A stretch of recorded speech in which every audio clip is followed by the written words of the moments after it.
शहजाद पूनावाला जी, सबसे पहले आपसे ही शुरुआत करते हुए, पीएम की ओर से भले ही इस बारे में भरोसा दिया जा रहा हो देश को कि संविधान बदलने की कोई गुंजाइश नहीं है, वो सबसे पवित्र है और खुद बाबा साहब आंबेडकर आ जाएं तो भी इसको बदला नहीं जा सकता है, लेकिन विपक्षी दल चुनावी माहौल में इस सियासत को लेकर जिस तरह से आगे बढ़ रहे हैं, क्या वो भारतीय जनता पार्टी के लिए बड़ी चुनौती नहीं बन जाएगा? क्योंकि आप ही के कई ऐसे नेता हैं जिनकी ओर से संविधान बदलने का बयान दिया जा चुका है। अब जब डैमेज करेंगे आपके नेता तो कैसे कंट्रोल होगा? शहजाद जी, सबसे पहले तो चित्रा जी, आपको और आपके दर्शकों को रामनवमी की अग्रिम शुभकामनाएं और सियावर रामचंद्र जी की जय। और मुझे उम्मीद है कि इसको गैर संवैधानिक न कहा जाएगा, क्योंकि संविधान की प्रतियों में प्रभु श्री राम के ही चित्र है, परंतु वो एक अलग विषय है। देखिए, ये जो लोग टेप रिकॉर्डर बजा रहे हैं कि हम आएंगे तो संविधान बदल देंगे, संविधान कुचल देंगे, ये तो जब से भाजपा की शुरुआत हुई है 1980 से ये टेप रिकॉर्डर चल रहा है। वाजपेयी जी की सरकार बनी तब भी ये टेप रिकॉर्डर चला, अब मोदी जी के 10 साल की सरकार चली वो तब भी ये टेप रिकॉर्डर चल रहा है। पर जो ये टेप रिकॉर्डर बजाते हैं, इनका ट्रैक रिकॉर्ड क्या है? किसने 106 बार जो संविधान बदला गया है उसमें से 90 से अधिक बार संविधान को बदला? कांग्रेस ने। किसने 42वां अमेंडमेंट लाकर संविधान में जो संविधान की आत्मा है प्रियम्बल, उसको कुचलने का काम किया? कांग्रेस ने। किसने संविधान में ऐसे संशोधन इमरजेंसी के कालखंड में लाए और इमरजेंसी को लागू किया जो संविधान की आत्मा के साथ सबसे बड़ा अन्याय था? कांग्रेस ने। किसने संविधान में पहला अमेंडमेंट लाकर जो बोलने की आजादी थी उस पर अंकुश लाया? कांग्रेस ने। आज जो संविधान कह रहे हैं, इन्होंने तो संविधान के खिलाफ अभी उनके लगातार नेता बात भी कर रहे हैं। भाई, भारत एक देश नहीं है, ये कौन कह रहा है? राहुल गांधी। भारत के टुकड़े हो जाना चाहिए और विभाजित हो जाना चाहिए, दक्षिण को आजादी मिल जानी चाहिए, डीके सुरेश कह रहे हैं। जिस प्रकार से इनके एआई राजा कहते हैं कि भारत एक देश ही नहीं है, ये संविधान के साथ है, संविधान के खिलाफ है। और मुझे बताइए कि संविधान पर हमला हो कहां रहा है? भाई, बंगाल में जब एनआईए की टीम पर हमला होता है या संदेश खाली की अनुसूचित जातियों की महिलाओं के साथ बलात्कार होता है और शाहजहां को बचाया जाता है, ये संविधान पर हमला है या नहीं है? अधीर रंजन जी बताते हैं। जब खेड़ा गिरफ्तार होते हैं तो कांग्रेस पार्टी बताती है आम आदमी पार्टी ने संविधान पर हमला किया। जब दिल्ली केरल में कांग्रेस के नेता गिरफ्तार होते तो बोलते विजयन जी ने संविधान पर हमला किया। और जिन पर ये संविधान पर हमला करने का आरोप लगाते हैं उनके साथ दिल्ली में बैठकर संविधान बचाने की आखिरी बात, ये संविधान बचाओ केवल एक बहाना है, परिवार के खत्म हुए अस्तित्व को बचाना है और भ्रष्टाचार को छिपाना है, इसलिए संविधान का बहाना है। इसीलिए इनसे पूछिए कि भ्रष्टाचार बचाओ को संविधान बचाओ का आवरण और हिजाब पहनाने का जो प्रयास है, बाकी राजनीतिक मेहमानों के पास आऊंगी, लेकिन उसके पहले आशुतोष जी, सीधे आपका रुख करते हुए, अब ये मुद्दा बनेगा क्या चुनाव में? मतलब आम जनता से जुड़ा हुआ मुद्दा है क्या कि नहीं? इनको 400 सीटें अगर आ गई तो ये तैयारी कर रहे हैं संविधान बदलने की। आज तो प्रधानमंत्री ने 2 टूक स्पष्ट कर दिया ना कि ये संविधान बदलने का जो बार बार झुंझुना विपक्ष की ओर से लोगों के बीच ले जाकर बजाया जा रहा है वो पूरी तरह से गलत है। चित्रा जी, ये लल्लू सिंह किस पार्टी के नेता हैं? सांसद हैं अयोध्या से। ज्योति मिर्धा किस पार्टी के नेता हैं? हाँ। अनंत हेगड़े किस पार्टी के नेता हैं? ये क्या घूम घूम के कह रहे हैं? ये तो घूम घूम के कह रहे हैं ना कि भाई भारतीय जनता पार्टी को 400 सीट दे दो क्योंकि हमको संविधान बदलना है। तो प्रधानमंत्री जी कुछ और कह रहे हैं, उनके पार्टी के लोग कुछ और कह रहे हैं, शहजाद पूनावाला कुछ और बात कर रहे हैं। मैं तो ये नहीं मानता प्रधानमंत्री नरेंद्र मोदी जी कोई बहुत कमजोर प्रधानमंत्री है या कोई बहुत कमजोर नेता है कि उनकी बात उनकी ही पार्टी के सांसद और नेता नहीं मानते हैं।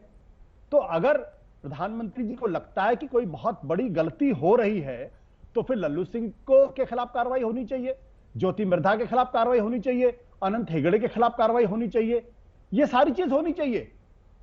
मैं क्यों नहीं ये बात हो पा रही है? इसलिए नहीं ये बात हो रही क्योंकि मैं ये किताब आप लोगों के सामने रखना चाहता हूं जिसका नाम है एकात्म मानववाद और इंटीग्रल ह्यूमनिज्म नाम की किताब दीनदयाल उपाध्याय ने लिखी है। और दीनदयाल उपाध्याय अपनी इस किताब, और ये दीनदयाल उपाध्याय वो हैं जो नरेंद्र मोदी जी के श्रद्धेय हैं। भारतीय जनता पार्टी जिनको जो है अपना सबसे बड़ा आइकॉन मानती है। और वो इंटीग्रल ह्यूमनिज्म नाम की इस किताब में क्या लिखते हैं? वो कहते हैं ये जो हमारा संविधान है, दरअसल ये संविधान जो है ये ठीक नहीं है, इसको बदलने की जरूरत है। तो ये तो किताब में वो लिख रहे हैं। हाँ।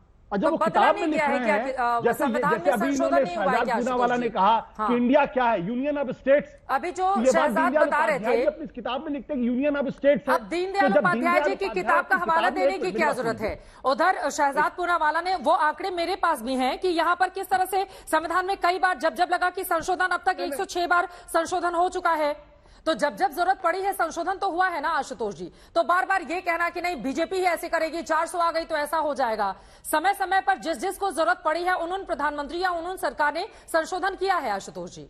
तो इसको इतना बढ़ा चढ़ाकर क्यों बताया जा रहा है? क्या बदल जाएगा देश में? बढ़ाने चढ़ाने की बात ही नहीं है ये। हाँ।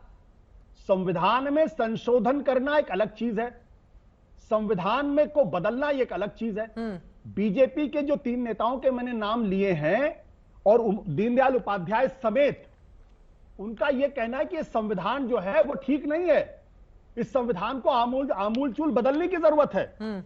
और इस संविधान में जो दीनदयाल उपाध्याय लिखते हैं, दीनदयाल उपाध्याय तो ये भी लिखते हैं कि ये जो संघवाद है, मैं पढ़ देता हूं, इतना होने पर भी हमने अपने संविधान को संघात्मक बनाया, जैसे इसका मतलब हमने फेडरल बनाया है। हाँ। जो बात व्यवहार में रखी वो तो अमान्य कर रही है। हाँ। संघात्मक प्रणाली में इकाइयों की निजी सत्ता और प्रभुता होती है, वो एक समझौते के अनुसार तो वो तो साफ तौर पे कह रहे हैं कि इस देश को संघीय ढांचा चाहिए नहीं। प्रधानमंत्री जी कोऑपरेटिव फेडरलिज्म की बात करते हैं, हाँ। दीनदयाल उपाध्याय जी कुछ और बात करते हैं। हाँ। तो भाई जब पार्टी दो मुंह में बात कर रही हो, हाँ। उनके सबसे बड़े आइकन संविधान को ही नहीं मानते हैं, हाँ। संविधान को बदलने की बात करते हैं, तो फिर ये सवाल तो उठेगा कि नहीं उठेगा? ठीक है, बोलिए शहजाद जी। जो इंटीग्रल ह्यूमनिज्म का जो कॉन्सेप्ट है, हाँ। दीनदयाल उपाध्याय को डिसोन करते हैं और वो उनकी बातों से पूरी तरीके से सहमत नहीं है। ठीक है, बोलिए। 1984 में इंटीग्रल ह्यूमनिज्म को अपनी पार्टी का विचारधारा बना है। ठीक है, तो लोग तो सवाल करेंगे। हाँ बोलिए शहजाद जी। चित्रा जी, अब मुझे उम्मीद है कि जिस प्रकार से मैंने आशुतोष को सुना वो भी मेरी बात सुनेंगे, बीच में इंटरप्ट नहीं करेंगे। पहले तो आशुतोष जी को भी मैं शुभकामनाएं देना चाहता हूं कि उन्होंने कम से कम इस डिबेट में एज ए प्रोफेशनल एनालिस्ट ये स्वीकारा है कि बीजेपी की 400 पार होने ही वाली है और इसीलिए उनको ये सारी शंकाएं जो है एक प्रकार से चिंतित कर रही है। दूसरी बात, उन्होंने कुछ नाम गिनवाए। अनंत कुमार हेगड़े के बयान पर पार्टी ने अधिकृत रूप से खंडन करते हुए कहा कि ये हमारा पार्टी का स्टैंड नहीं, और बाकी के 2 नेताओं को भी मैं जोड़ देता हूं। परंतु आशुतोष जी, मैं पूछना चाहता हूं, आज तो एक सिटिंग सांसद है कांग्रेस पार्टी के डी सुरेश, जो कहते हैं कि साउथ को आजाद हो जाना चाहिए। इस पर कार्रवाई छोड़ो, इसको जस्टिफाई किया कांग्रेस पार्टी ने, इस पर आप नहीं बोल पाए। हो सकता है आपकी कमी रह गई हो। इसके अलावा आज जो अंबेडकर जी की आपने बात की, तो अंबेडकर जी को जीते जी 2 चुनाव किसने हरवाया? भारत रत्न से 40 वर्षों तक किसने अलग रखा, उनको भारत रत्न नहीं दिया। और जो उनकी मूल 2 भावना थी कि 370 नहीं होना चाहिए, इसको तो बैकडोर से लाया गया अंबेडकर जी के को विश्वास में लिए बगैर। उस 370 को जब टेम्परेरी कहा गया और जब उसको हटाया गया, तो किसने अपने मैनिफेस्टो में लिखा है 370 वापस लागू करेंगे? और जब सुप्रीम कोर्ट ने संवैधानिक व्यवस्था के तहत 3 तलाक को खत्म किया है, तो किसने लिखा है कि पर्सनल लॉ को तरजीह देते हुए इस प्रकार के एंटी महिला कानूनों को फिर से हम लाने का प्रयास करेंगे? तो मुझे बता दीजिए कि ये जो आपने अभी 2 नेताओं के नाम ले लिए, मैंने तो उस पर स्टैंड भी बता दिया, पर जो ऐतिहासिक पृष्ठभूमि कांग्रेस की रही है, अब उस पर जरा बताइए कि 356 का सबसे ज्यादा इस्तेमाल 90 से अधिक बार किसने किया है? क्योंकि आपने इतिहास की डिबेट छेड़ी है, तो बताइए। सबसे पहले नंबूदरी पाद की सरकार को, जो पहली चुनी हुई कम्युनिस्ट सरकार थी, उसको डिसमिस करने का महापाप किसने किया है केरल में? एक बार यह भी बता दीजिए कि इमरजेंसी लागू करके सारे संवैधानिक अधिकारों को खत्म करना और कमिटेड जुडिशरी करने का काम किसने किया है? आशुतोष जी, अगर इतिहास की बात कर रहे हैं तो इनका इतिहास क्या है? और आखिरी बात मैं कहना चाहता हूं, देखिए विडंबना की बात चित्रा जी क्या हो जाती है कि मीसा भारती जी जो है, उनका नाम मीसा उसी इंदिरा के काले कानून के खिलाफ रखा गया था जो इमरजेंसी के कालखंड में लागू हुआ। आज मीसा भारती भी इंदिरा जी के शब्द बोलती है और कहती है कि हम किसी को जेल में डाल देंगे। उस समय पर आशुतोष जी को संवैधानिक व्यवस्थाओं की चिंता नहीं नजर आती और उस समय पर यह विडंबना भी नजर। उसके बाद कुलदीप जी मैं आपके पास आऊंगी, राजीव जी आपके भी पास आऊंगी, लेकिन प्रियंका भारती जी, जो सवाल मीसा भारती को लेकर खड़े किए गए हैं शहजाद की ओर से, ये बात तो सच है कि उनका नाम मीसा क्यों पड़ा, खुद लालू प्रसाद यादव की ओर से ये बातें बताई गई थी। और यहां पर प्रधानमंत्री जब कहते हैं कि जो लोग सनातन को गाली देते हैं वो कान खोलकर सुन लें कि भारत के संविधान को बनाने वाली संविधान सभा में 80 से 90% लोग सनातनी थे और उन सनातनियों ने इतना उत्तम संविधान बनाने में बाबा साहब का पूरी तरह से साथ दिया था। तो जब नरेंद्र मोदी खुद इन बातों को कहे तो आप मोदी की बातों पर भरोसा करेंगे या फिर उनके जो नेता हैं इधर उधर के उनकी बातों पर? जब मोदी खुद ही सामने आकर इस बात को बोल रहे हैं तो उनके नेताओं की बातों को इतनी महत्ता क्यों दी जा रही है प्रियंका भारती जी? चित्रा जी, सबसे पहले आपको और पूरे देश को सम्राट अशोक जयंती की बहुत बहुत शुभकामनाएं। और जो आप सवाल पूछ रही हैं कि मोदी जी ऐसा बोल रहे हैं, उनके नेता ऐसा बोल रहे हैं, तो बीजेपी कैसी पार्टी है भाई? मोदी जी का नहीं चलता है क्या? छोटे नेता कुछ भी बोल करके निकल जा रहे हैं और मोदी जी कुछ उस पर एक्शन ही नहीं ले रहे हैं। अभी अरुण गोविल जी का भी बयान आपने अभी खुद आपके चैनल ने उसको चलाया, टिकट छीन लीजिए ना। किस बात का खौफ है? ऐसे लोगों को हटाइए। सीधी बात है कि क्यों आरोप लग रहा है, इसका भी एक पूरा का पूरा आंकड़ा है। आपको वो 2 अप्रैल का प्रोटेस्ट याद होगा, जब भाजपा वालों ने SC/ST एक्ट पे हमला किया था और उस समय कितना देश में पूरा जन आंदोलन खड़ा हो गया था, वो भी याद होगा। आपको याद होगा कि किस तरीके से मोहन भागवत जी बिहार में आए थे और बोला था कि आरक्षण की समीक्षा करेंगे। उस समय बिहार वालों ने उनको भगाने का काम किया और अब ये लोग लगातार बोलते हैं कि हम संविधान बदल देंगे। संशोधन करना और बदलने में बहुत फर्क होता है। ये संविधान बदल देंगे, लालू जी का सुना होगा आपने कोट, इन्होंने कहा ना, गरीब, पिछड़ा, अति पिछड़ा, दलित, इन लोगों का आंख निकाल लेगा। वो तो संयमित भाषा में बोले। हम तो ये कह रहे हैं कि अगर संविधान बदलने की कोशिश की, मनोवाद स्थापित करने की कोशिश की, तो लिवर, फेफड़ा, दिल, गुर्दा सब निकाल करके रख देगा।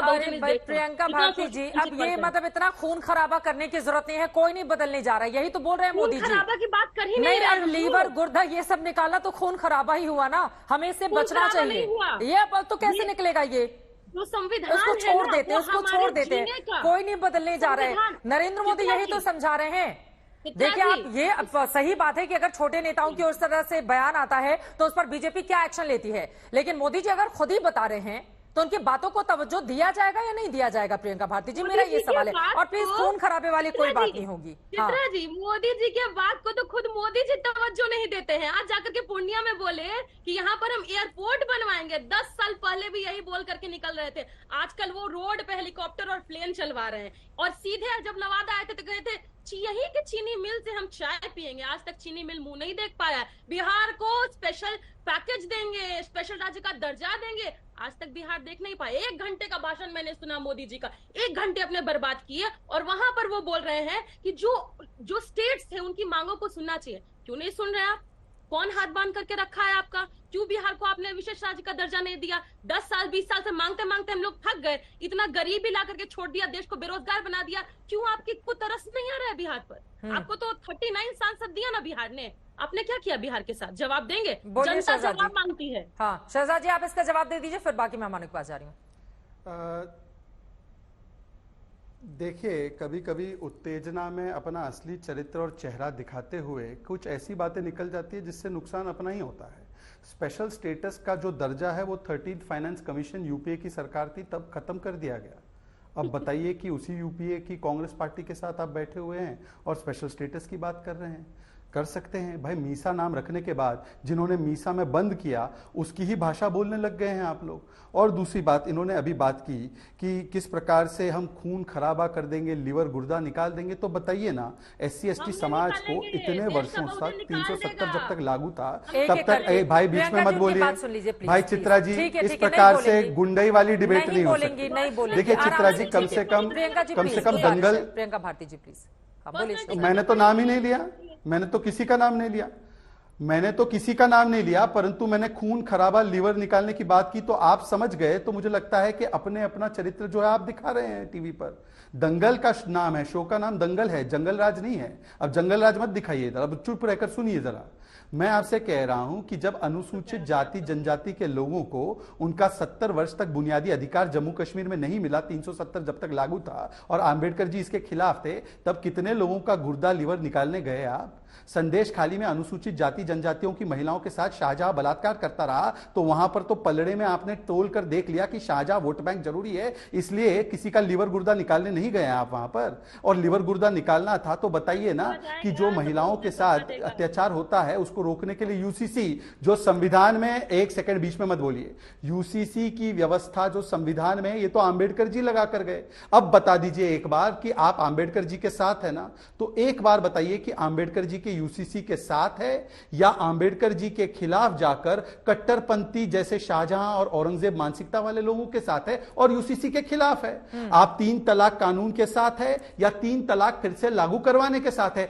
चित्रा जी, आगे बढ़ने से पहले जो प्रियंका जी हिंसा भड़काने वाली बातें कर सकती है, उनसे जरा तथ्यात्मक बातों पर जवाब ले लीजिए कि यूसीसी और 3 तलाक पर इनकी पार्टी का क्या स्टैंड है, क्योंकि सबसे ज्यादा प्रताड़ित उसमें अल्पसंख्यक महिलाएं और अनुसूचित जाति जनजाति की महिलाएं हुई।